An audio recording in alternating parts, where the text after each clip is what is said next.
students, this is Ms. Gausia Afrin, teacher of Freshbird School. Today I will teach you about teeth and tongue. तो आज जो हमारा topic है वो teeth and tongue है, जो क्लास 4 का टॉपिक है चैप्टर 7.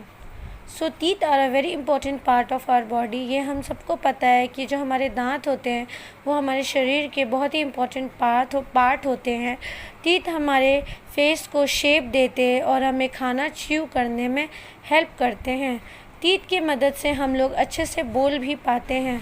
ऐसे बहुत सारे वर्ड्स हैं जो हम लोग बिना अपने टीथ के नहीं बोल सकते हैं. हर लोगों के अलग अलग नंबर ऑफ़ टीथ्स होते हैं at different times of their types. So सबसे पहले हम लोग पढ़ेंगे मिल्क टीथ. तो मिल्क टीथ क्या होता है? तो एक न्यू बॉर्न बेबी के पास एक भी टीथ नहीं होता है. तो फर्स्ट टूथ जो उनके बेबी के जो मुंह में अपीयर होना शुरू होते हैं 6 to 7 मंथ्स में, उसे हम मिल्क टीथ कहते हैं.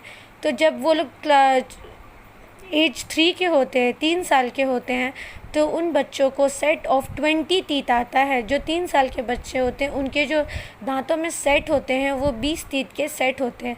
तो ये सेट ऑफ टीथ्स को हम मिल्क टीथ या टेम्पररी टीथ भी कहते हैं. So next is permanent teeth. तो परमानेंट टीथ क्या होता है? मिल्क टीथ जो है, जब हम लोग 7 to 11 ईयर्स ऑफ एज के जब बच्चे होते हैं तो उनके मिल्क टीथ फॉल होने शुरू हो जाते हैं और न्यू टीथ उनके जगह पे अपीयर होने लगते हैं. तो जब बाय द एज ऑफ 12, जब वो 12 साल के होते हैं, तो ऐसे चाइल्ड के जो टीथ आते हैं वो 28 टीथ आते हैं. इन्हें हम परमानेंट टीथ कहते हैं. बाद में और 4 टीथ बढ़ जाते हैं जब हम लोग 21 ईयर्स के होते हैं या इससे ज़्यादा के होते हैं. तो वो 4 टीथ जो आ जाते हैं इसे हम विजडम टीथ कहते हैं. तो जो एक एडल्ट होते हैं उन्हें 32 टीथ होते हैं. 16 उनके अपर जॉ में होते हैं और 16 टीथ उनके लोअर जॉ में होते हैं. जब हम लोग के सेट में से टूथ गिरने लग जाते हैं तो ये परमानेंट टीथ वापस नहीं आते और उनके जगह पे कोई भी टीथ नहीं आता है. अब हम लोग नेक्स्ट पढ़ेंगे स्ट्रक्चर ऑफ अ टीथ. तो टीथ का क्या स्ट्रक्चर होता है? जब हम लोग अपना माउथ ओपन करते हैं और जब उसे मिरर में देखते हैं तो हम लोग बहुत सारे टीथ देखते हैं. टीथ एक हार्ड और स्ट्रॉन्ग बोनी स्ट्रक्चर होता है जो अपर और लोअर जॉज में फिक्स्ड होते हैं. हमारे टीथ जो है सॉफ्ट पिंक गम्स में लगे होते हैं और वहाँ से ग्रो करते हैं. गम्स हमारे टीथ को होल्ड करके रखते हैं. कुछ ही पोर्शन ऑफ टीथ को हम लोग देख सकते हैं. तो जो पोर्शन ऑफ टूथ जो हम लोग देख सकते हैं जो गम के बाहर होते हैं, इसे हम क्राउन कहते हैं. जब पोर्शन ऑफ टूथ जो हमारे गम्स के अंदर होते हैं उसे हम रूट कहते हैं. ये वाला पोर्शन जिसे हम नहीं देख सकते हैं. टूथ के एक आउटसाइड वाइट कवरिंग होता है जिसे हम इनामेल कहते हैं. The next layer inside the enamel and forming the main part of the tooth is called dentine. तो इसके जो इनामेल के बाद जो नेक्स्ट लेयर होता है उसे हम डेंटाइन कहते हैं. So next is the centre of the each tooth is called pulp. तो टीथ के जो बीच का सेंटर होता है उसे हम पल्प कहते हैं. पल्प एक सॉफ्ट होते हैं बहुत, और इनमें ब्लड वेजल्स और नर्व्स भी होते हैं. ये ब्लड वेजल्स हमारे टीथ को खाना पहुंचाते हैं. अब हम लोग पढ़ेंगे काइंड्स ऑफ टीथ. तो हमारे पास डिफरेंट काइंड्स ऑफ टीथ होते हैं. हमारे पास 4 काइंड्स ऑफ टीथ होते हैं. सबसे पहले जो होते हैं वो कटिंग टीथ होते हैं. ये 4 टीथ होते हैं जो फ्रंट में होते हैं और दोनों जॉ में होते हैं. इसे हम इंसिजर्स कहते हैं. ये इनके शार्प स्ट्रेट एजेस होते हैं और ये खाने को कट करने में हेल्प करते हैं. Next is steering teeth. ये टू होते हैं, 2 कैनाइंस इन्हें हम कैनाइंस कहते हैं, और ये दोनों इधर साइड ऑफ द इंसिजर्स के बगल में ही होते हैं. ये भी शार्प होते हैं और पॉइंटेड होते हैं फॉर्क के जैसा. ये हेल्प करते हैं खाना को टीयर करने में. इसकी वजह से हम इसे टीयरिंग टीथ भी कहते हैं. Next is cracking teeth. The first 2 teeth on either side of the jaw are called premolars. तो जो फर्स्ट 2 टीथ होते हैं जॉ के इधर साइड में उसे हम प्रीमोलर्स कहते हैं. ये कैनाइंस के एकदम बगल में होते हैं. ये ब्रॉड और फ्लैट टीथ होते हैं. ये हेल्प करते हैं खाना को क्रैक करने में, इसलिए हम इसे क्रैकिंग टीथ भी कहते हैं. Next is grinding teeth.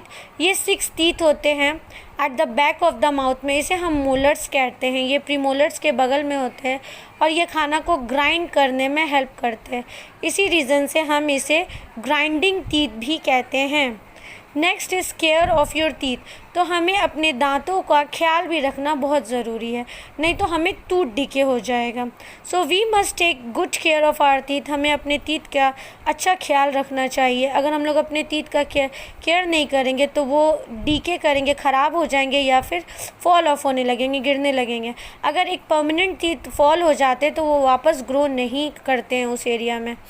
जब हम लोग कुछ खाते हैं या स्मॉल बिट्स ऑफ फूड वो जाके हमारे दांतों के बीच में स्टक करते हैं, तो ये सब कभी कभी क्या होता है, ये स्टक कर जाते हैं। कभी कभी क्या होता है, ये स्मॉल बाइट्स ऑफ फूड हम लोग रिमूव नहीं कर पाते अगर हम लोग सही से ब्रश ना करें तो ये फूड जब दांतों में फंस जाता है तो ये ख़राब हो जाता है, रॉट हो जाता है, और उसके बाद ये टीथ जो एक थीन स्टिकी लेयर ऑफ जम्स में कन्वर्ट हो जाता है, और ये स्टिकी लेयर ऑफ जम्स को हम लोग प्लेक कहते हैं।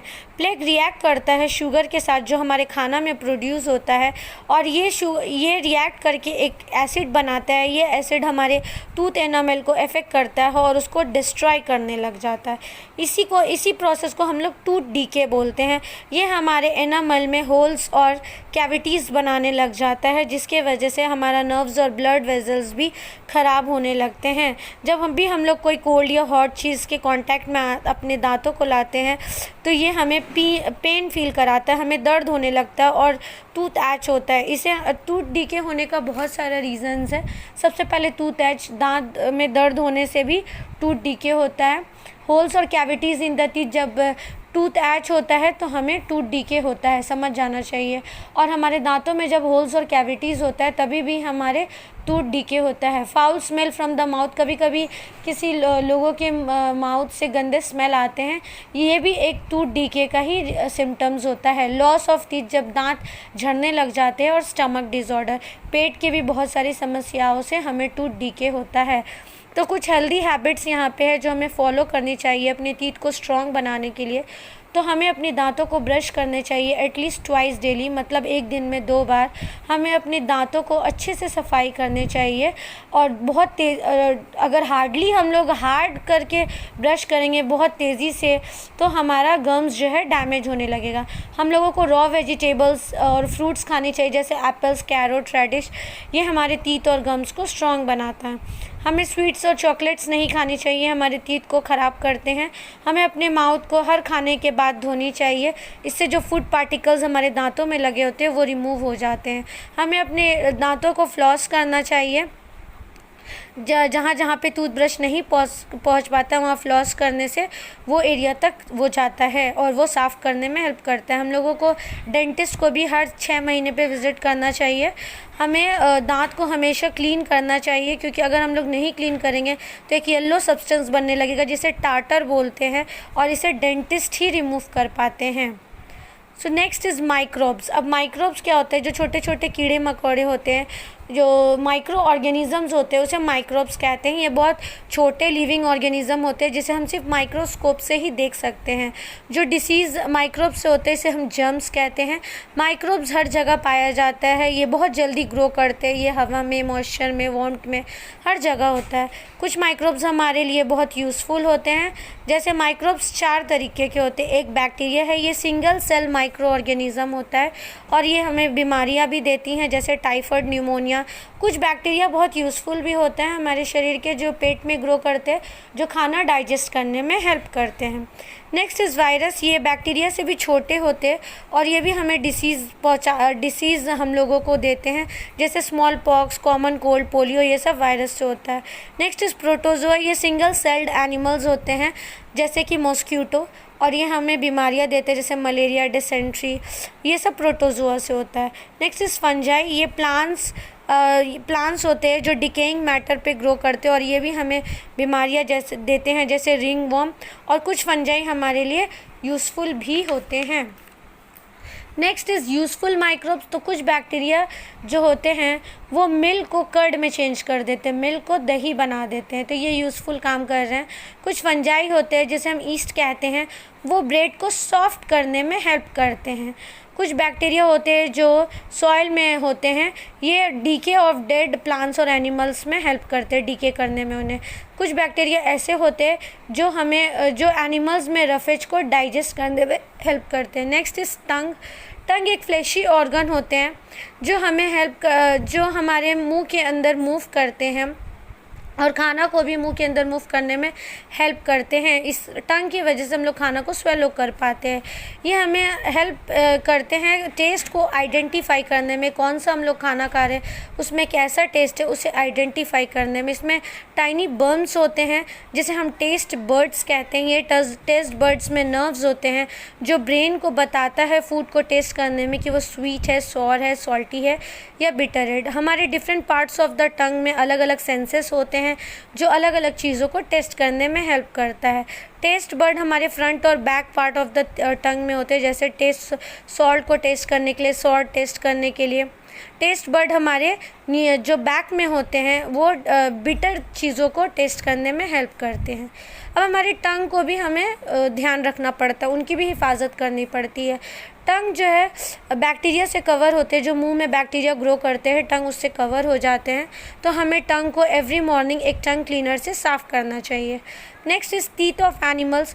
तो डिफरेंट एनिमल्स के डिफरेंट टाइप्स ऑफ टीथ होते हैं, उनके टीथ जो है वो कैसा खाना खाते हैं उन पर डिपेंड करते हैं।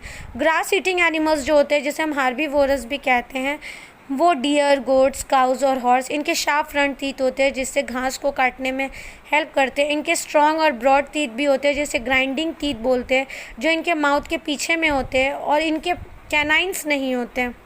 कुछ एनिमल्स ऐसे होते हैं जो अपने खाना को बिना चबाए हुए ही स्वेलो कर जाते, घोट जाते हैं। When they rest they bring the food back into their mouth and then chew it well with their grinding teeth. जब ये रेस्ट करते हैं तो ये अपने खाना को वापस लेकर आते हैं और अपने मुंह में और फिर उसे च्यू करते हैं।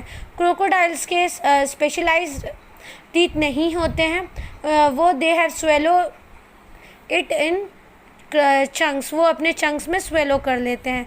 फ्लैश ईटिंग एनिमल्स जैसे carnivorous, lion, tiger, cats, dogs, इनके लॉन्ग पॉइंटेड कैनाइन्स होते हैं जिससे ये खाना पे ग्रिप करते हैं और उसको तोड़ते हैं। इनके स्ट्रॉन्ग ग्राइंडिंग टीथ भी होते हैं जो खाना को चबाने में हेल्प करते हैं। ये गोश्त खाते हैं जिससे वो चबाने में हेल्प करते हैं। एनिमल्स जैसे स्क्वेरल्स, रैबिट्स, मोंगूस, ये सब जो है सीड्स और फ्रूट्स खाते हैं, नट्स खाते हैं। ये अपने खाना को बाइट और कट करने के लिए इनके पास शार्प फ्रंट टीथ आगे में होता है दोनों जॉज में। आई होप कि आप लोगों को ये चैप्टर अच्छे से समझ आया होगा। Thank you.